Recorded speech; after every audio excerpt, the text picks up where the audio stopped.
Today we are going to discuss the concept related to river boat problem or river and swimmer problem.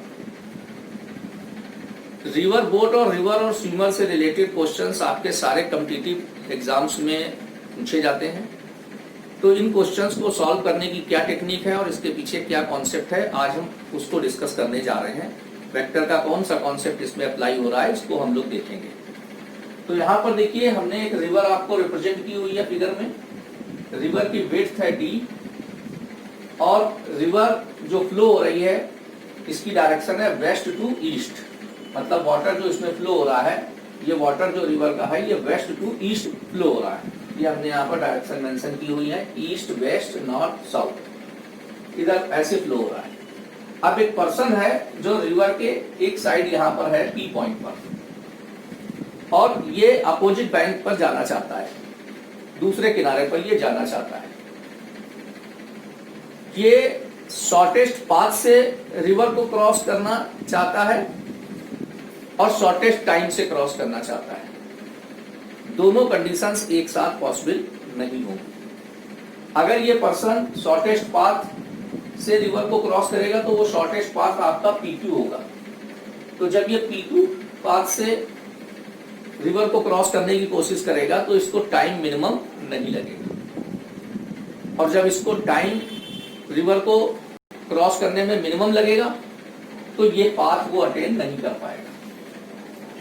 तो one by one इनको हम discuss करते हैं कि इसमें क्या कंडीशंस निकल करके आ रही है। तो फर्स्ट केस हम लेते हैं, to cross the river by shortest path. तो अगर ये पर्सन शॉर्टेस्ट पाथ P2 से रिवर को क्रॉस करना चाहता है तो ये अपनी बोट को P2 लाइन से थीटा एंगल पर ये अपनी बोट को ले जाएगा।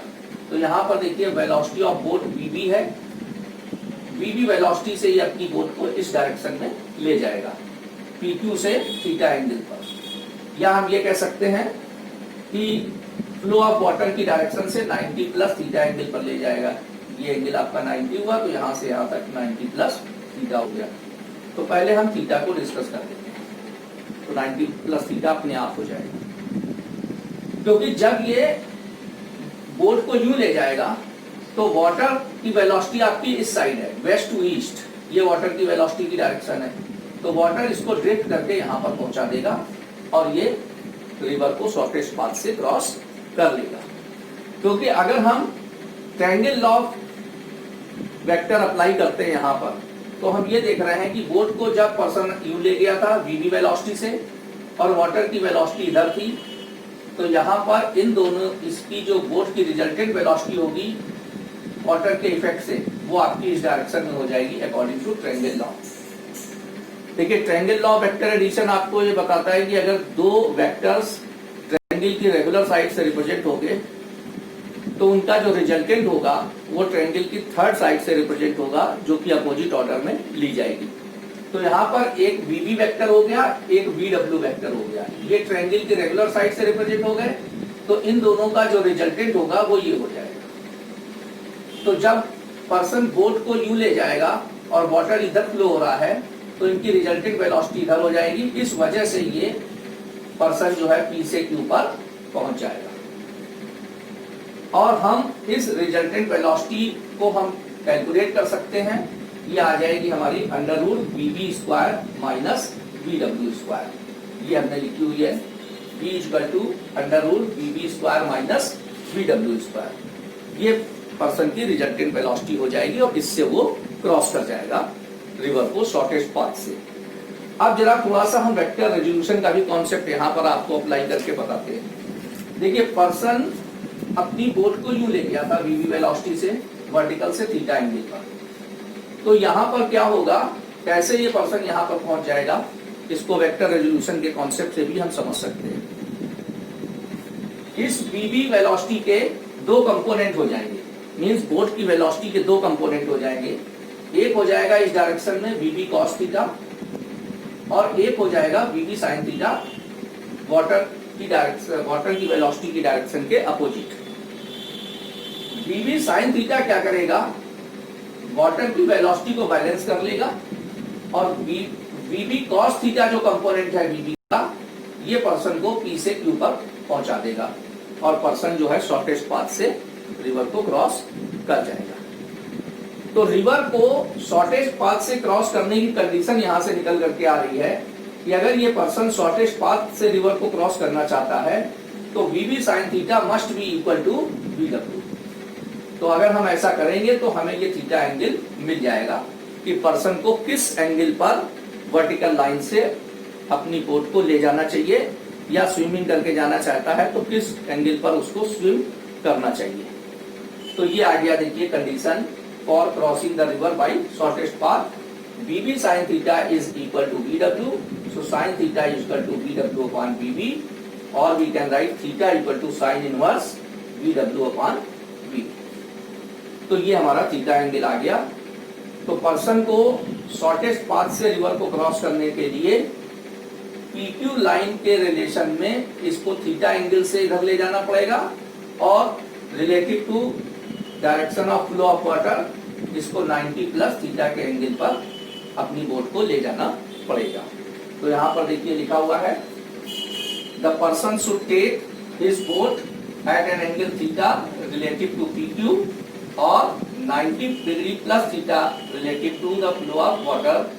In this condition, the resultant velocity of the boat according to the triangle law of vector addition directed along PQ and is given by V is equal to under root VB square minus VW square. इस condition में जब ये shortest path से cross करेगा तो ये relative velocity ये जो रिजल्टेंट वेलोसिटी है ये इनकी आ जाएगी अंडर रूट वीबी स्क्वायर माइनस वीडब्ल्यू स्क्वायर। ये फार्मूला हम तब अप्लाई कर सकते हैं जब आपको किसी क्वेश्चन में बोट की वेलोसिटी गिवन हो, वाटर की वेलोसिटी गिवन हो और रिजल्टेंट वेलोसिटी पर्सन की शॉर्टेस्ट पाथ के अलोंग कितनी होगी ये आपको कैलकुलेट करना हो, तो आप ये फार्मूला अप्लाई कर सकते हैं। और अगर ये एंगल आपको निकालना हो या फ्लो ऑफ वाटर की डायरेक्शन से बोट को किस एंगल पर आपको ले जाना है वो एंगल आपको चाहिए हो तो वो 90 प्लस थीटा होगा। तो पहले हम थीटा यहाँ से कैलकुलेट कर लेंगे और फिर 90 plus theta flow of water की डायरेक्शन से बोट का एंगल हो जाएगा जिस एंगल पर पर्सन को बोट को ले जाना है। अब बात करते हैं कि इस तरीके से जब ये जा रहा है तो यहाँ पर v को एक तो हमने ये तरीका हो गया कि हमने इस तरीके से रिजल्टेंट वेलोसिटी निकाल ली। दूसरे अगर हम वेक्टर रेजोल्यूशन के हिसाब से देखेंगे तो ये v हमारी वीबी कॉस थीटा के इक्वल होगी। मींस अगर हमें ये एंगल किसी प्रॉब्लम में गिवन है और बोट की वेलोसिटी गिवन है तो भी हम रिजल्टेंट वेलोसिटी कैलकुलेट कर सकते हैं। उस कंडीशन में ये वेलोसिटी हो जाएगी वीबी कॉस थीटा, जिसको कि ये लिखा हुआ है v equal to VB cos theta.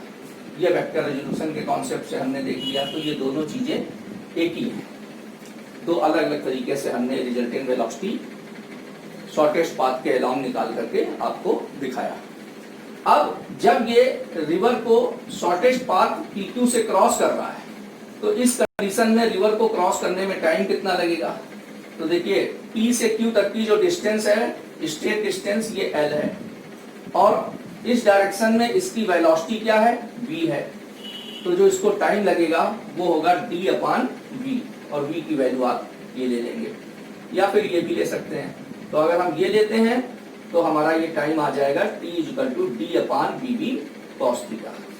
तो इस कंडीशन में जब पर्सन शॉर्टेस्ट पाथ से रिवर को क्रॉस करेगा उस कंडीशन में इसको रिवर क्रॉस करने में टाइम लगेगा t equal to d upon VB cos theta या फिर t equal to d upon v।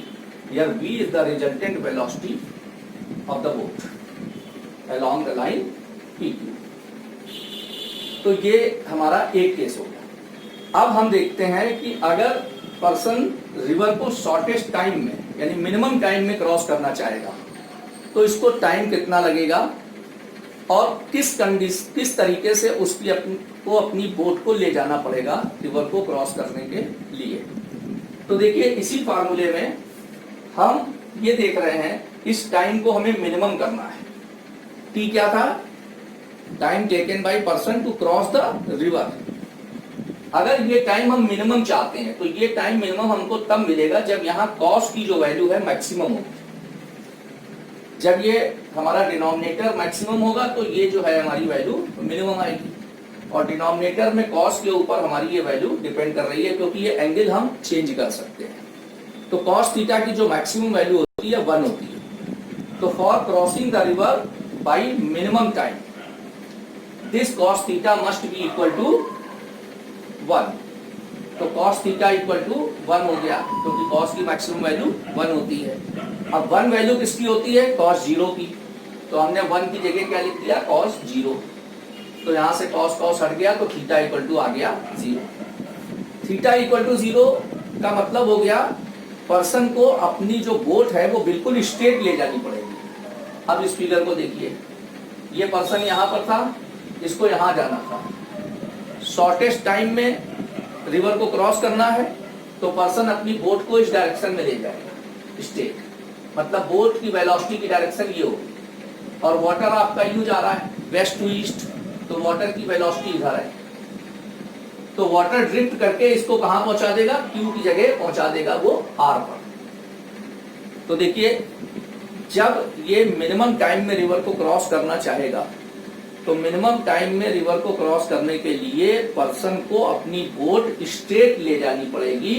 लेकिन हम ये देख रहे हैं कि वाटर के इफेक्ट की वजह से वो अब जस्ट अपोजिट बैंक पर नहीं पहुंच पाएगा, यानी पी के सामने क्यू पर वो नहीं पहुंच पाएगा, बल्कि अपोजिट बैंक से थोड़ा सा डिस्प्लेस हो जाएगा और वो आर पॉइंट पर पहुंचेगा। और आप इसको भी ट्रायंगल लॉ से आप समझ सकते हो। देखिए, बोट की वेलोसिटी की डायरेक्शन ये थी, वाटर की वेलोसिटी की डायरेक्शन ये थी, तो इन दोनों की जो रिजल्टेंट वेलोसिटी होगी वो इस डायरेक्शन में होगी, पी आर डायरेक्शन, और वो होगी v। तो जब पर्सन अपनी बोट को vb वेलोसिटी से इधर ले जाएगा और वाटर pw वेलोसिटी से इधर फ्लो हो रहा है, तो अकॉर्डिंग टू ट्रायंगल लॉ इसकी जो रिजल्टेंट वेलोसिटी हो जाएगी बोट की, वो इस डायरेक्शन में हो जाएगी, इसलिए वो पर्सन यहाँ पर पहुंचेगा। तो अब हम ये मिनिमम टाइम निकालना चाहते हैं कि रिवर को क्रॉस करने में कितना लगेगा। तो यहाँ cos थीटा को हम 1 कर देंगे। तो cos थीटा को 1 कर देंगे तो ये हमारा मिनिमम टाइम आ जाएगा T minimum equal to D upon VB। D upon VB आ जाएगा। D विड्थ है रिवर की, यहाँ भी देख सकते हैं D आपकी विड्थ है रिवर की, और यहाँ पर cos थीटा को 1 कर दिया तो ये D अपॉन VB आ गया। अगर किसी क्वेश्चन में आपको ये डिस्टेंस पता हो PR और ये रिजल्टेंट वेलोसिटी आप निकाल सकते हो इस फिगर की हेल्प से, ये रिजल्टेंट वेलोसिटी V होगी √VB square plus VW square according to Pythagoras theorem. तो ये V equal to √VW square plus VB square. तो हम PR और V की हेल्प से भी ये मिनिमम टाइम कैलकुलेट कर सकते हैं कि रिवर को क्रॉस करने में जो मिनिमम टाइम लगेगा वो हम इस फार्मूले से भी निकाल सकते हैं, PR अपॉन V। और ये टाइम आपका दोनों सेम होगा। अगर आपको रिवर की विड्थ पता है, बोट की स्ट्रेट वेलोसिटी पता है P से Q की डायरेक्शन में, तो आप ये फार्मूला अप्लाई कर सकते हो। या बोट की वेलोसिटी पता है, सिंपल, और T मिनिमम आप इस तरीके से भी निकाल सकते हो, दोनों एक ही बात है। अब जब हम मिनिमम टाइम में रिवर को क्रॉस करना चाह रहे हैं तो हम बोट को स्ट्रेट ले जाएंगे P से Q की तरफ, लेकिन हम पहुंचेंगे कहां? R पर। तो अपोजिट बैंक से डिस्प्लेसमेंट पर्सन का कितना हो गया वो भी हम कैलकुलेट करना चाहेंगे। तो देखिए, डिस्प्लेसमेंट आपका इस डायरेक्शन में हो रहा है, Q से R डायरेक्शन में हो रहा है, और इस डायरेक्शन में वेलोसिटी किसकी है? वाटर की। तो वाटर ही है जो पर्सन को ड्रिफ्ट करके R पर पहुंचा रहा है Q से। इसलिए जब हम ये डिस्प्लेसमेंट निकालेंगे तो यहाँ पर डिस्प्लेसमेंट में वेलोसिटी इनटू टाइम लेना है हमें, तो टाइम हम मिनिमम वाला लेंगे, क्योंकि जब हम मिनिमम टाइम में रिवर को क्रॉस कर रहे थे तभी हम P से Q स्ट्रेट अपनी बोट को ले जा रहे थे और तभी हम R पर पहुंच रहे थे। और वो किसकी वजह से पहुंच रहे थे? वाटर की वजह से। तो वाटर की वेलोसिटी को मिनिमम टाइम से मल्टीप्लाई कर देंगे, तो वेलोसिटी इनटू टाइम आपका ये डिस्प्लेसमेंट आ जाएगा। फिर T मिनिमम की वैल्यू यहाँ से पुट कर देंगे तो D अपॉन VB। तो ये डिस्प्लेसमेंट आ गया, displacement of person from opposite bank. या अपोजिट बैंक से पर्सन तक कितना डिस्प्लेसमेंट हुआ? VW D upon VB। It means अगर हमें वाटर की वेलोसिटी गिवन है क्वेश्चन में, रिवर की विड्थ पता है और बोट की वेलोसिटी पता है, तो हम आराम से पर्सन का अपोजिट बैंक से डिस्प्लेसमेंट कितना हो जाएगा जब पर्सन मिनिमम टाइम में रिवर को क्रॉस कर रहा है, ये हम कैलकुलेट कर सकते हैं। और ये जो रिजल्टेंट वेलोसिटी हमारी आ रही है इस सिचुएशन में, इसको निकालने का फार्मूला हो गया v = √vw² + vb², और इसकी PQ लाइन के रिस्पेक्ट में इसकी जो डायरेक्शन है वो अल्फा हो जाएगी, और इस अल्फा को भी हम इस राइट एंगल ट्रायंगल से कैलकुलेट कर सकते हैं PQR से। tan अल्फा = हो जाएगा परपेंडिकुलर अपॉन बेस, तो परपेंडिकुलर है आपका QR और बेस है PQ। QR की डायरेक्शन में हमारी वाटर की वेलोसिटी है और बेस की डायरेक्शन में हमारी बोट की वेलोसिटी है, तो tan अल्फा = हो जाएगा Bw/Vb। और अगर हम फ्लो ऑफ वाटर से ये रिजल्टेंट वेलोसिटी की डायरेक्शन को एक्सप्लेन करना चाहें तो ये हो जाएगी 90 - alpha. It means in this condition the resultant velocity of boat is directed eight an angle 90 - alpha with the direction of flow of water. तो इस तरीके से इस पूरे कंप्लीट आर्टिकल में हम लोगों ने ये देखा कि अगर एक पर्सन रिवर के एक साइड में है और वो उस रिवर को शॉर्टेस्ट पाथ से क्रॉस करना चाहता है तो वो सिचुएशन क्या होगी, और अगर शॉर्टेस्ट टाइम में क्रॉस करना चाहता है तो वो सिचुएशन क्या होगी, और जो इम्पोर्टेंट फार्मूले इस पूरे डिस्कशन में निकल करके आ रहे हैं डिफरेंट सिचुएशंस में, उनको हम लोगों ने स्टडी किया। अब इसकी हेल्प से, इस कॉन्सेप्ट की हेल्प से आप इस तरीके की प्रॉब्लम्स को सॉल्व इजिली कर सकते हैं। Thank you.